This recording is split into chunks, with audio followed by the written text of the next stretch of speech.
Tanggal 1 Februari kemarin banyak yang kaget.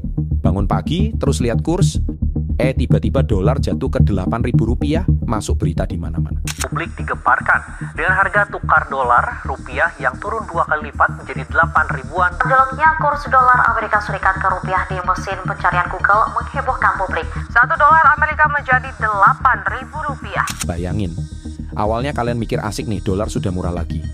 Barang impor jadi super murah. Juga iPhone tinggal 8 juta rupiah. Tapi sebenarnya di balik euforia itu langsung banyak yang bangkrut. Semua orang yang bekerja dengan gaji dolar atau investor yang memakai dolar. Dari politikus, pejabat, pengusaha ekspor, pengusaha impor, bahkan TKI Indonesia di luar negeri langsung pusing 7 keliling. Jadi mari kita bahas.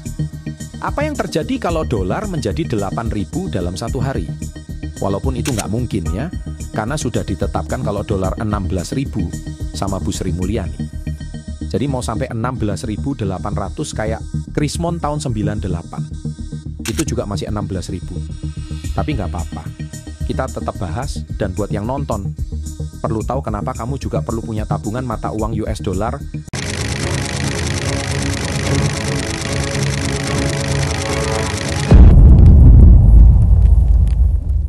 Sahabat entrepreneur, salam hebat luar biasa. Selamat datang kembali ke acara Sisi Yang Lain, acara yang sudah Anda tunggu-tunggu. Kali ini saya akan membahas tentang sisi yang lain dari ekonomi, dan kita akan memberikan edukasi ekonomi.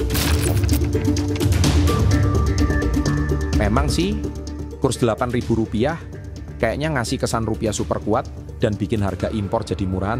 Tapi jangan lupa, ekonomi kita tuh dibangun dari fondasi ekspor, pariwisata, dan remitansi TKI. Kalau rupiah terlalu menguat dalam sekejap, banyak sektor bisa kena imbas, mulai dari ekspor yang jadi kalah bersaing, pariwisata yang penarikannya menurun, sampai keluarga TKI yang akhirnya nerima duit jauh lebih kecil nilainya. Indonesia ekspor itu ibarat napas ekonomi. Saat ini ekspor kita berkisar di angka 23 sampai 20 miliar dolar Amerika per bulan, dan total ekspor sepanjang 2024 udah mencapai sekitar 264,4 miliar dolar Amerika. Kalau rupiah tiba-tiba menguat ke Rp8.000, harga barang kita di pasar internasional bakal melonjak. Produk yang tadinya kompetitif bisa jadi terlalu mahal buat pembeli luar negeri. Ini artinya eksportir dari sektor manufaktur dan pertanian bisa kehilangan order. Bahkan pabrik-pabrik bisa terpaksa tutup.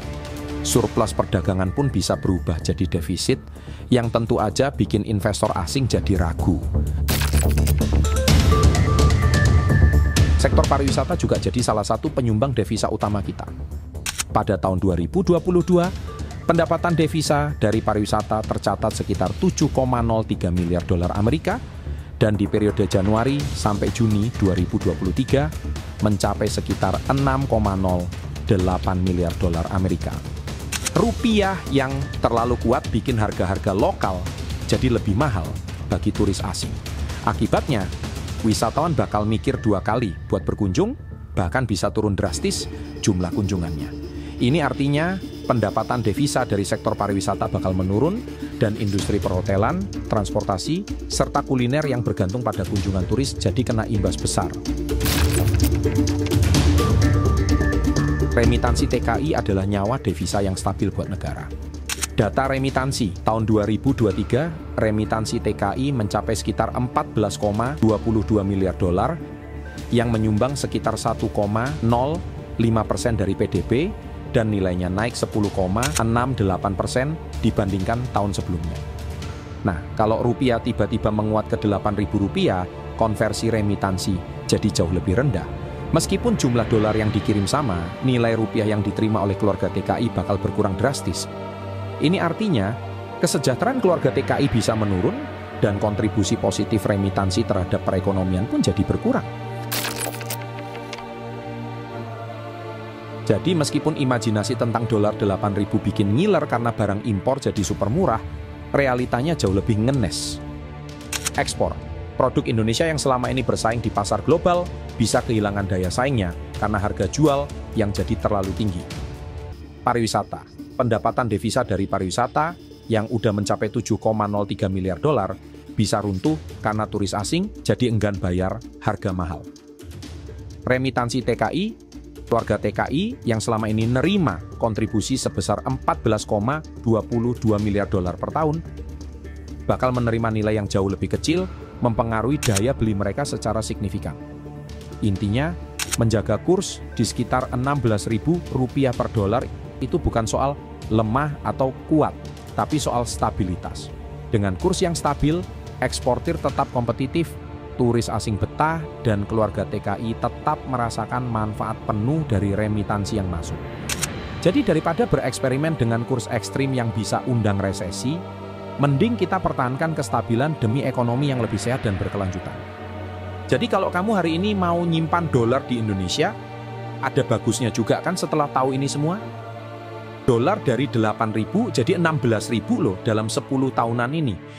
Artinya uang kita berkurang 50% dibandingkan dolar.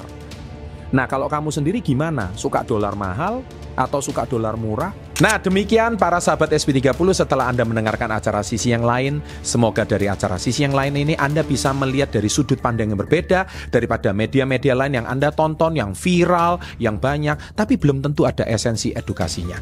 Bukan channel Success Before 30 namanya, kalau tidak selalu menyelipkan unsur edukasi supaya membuat Anda level up. Semoga acara sisi yang lain ini bisa membuat Anda lebih cerdas dan menjadi Anda luar biasa. Oleh sebab itu kita tutup dengan salam kita, salam hebat, luar biasa.